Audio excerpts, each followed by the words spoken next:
দয়াময় পরম দয়ালু আল্লাহর নামে। আলিফ লাম মিম।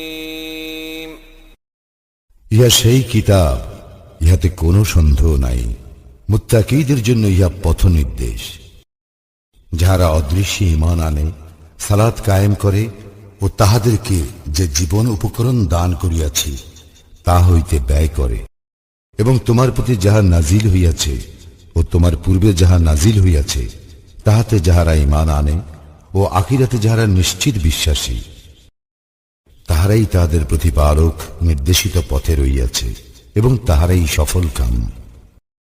যাহারা কুফরি করিয়াছে, তুমি তাহাদেরকে সতর্ক করো বা না করো, তাহাদের পক্ষে উভয়ই সমান। তাহারা ঈমান আনিবে না।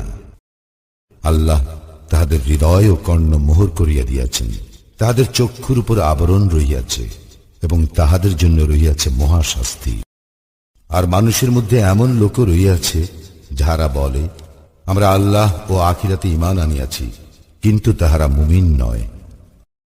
আল্লাহ এবং মুমিনগণকে তাহারা প্রতারিত করিতে চাহে, অথচ তাহারা যে নিজেদেরকে ভিন্ন কাহাকেও প্রতারিত করে না, ইহা তাহারা বুঝিতে পারে না। তাহাদের অন্তরে ব্যাধি রহিয়াছে, অতঃপর আল্লাহ তাহাদের ব্যাধি বৃদ্ধি করিয়াছেন ও তাহাদের জন্য রহিয়াছে কষ্টদায়ক শাস্তি, কারণ তাহারা মিথ্যাবাদী।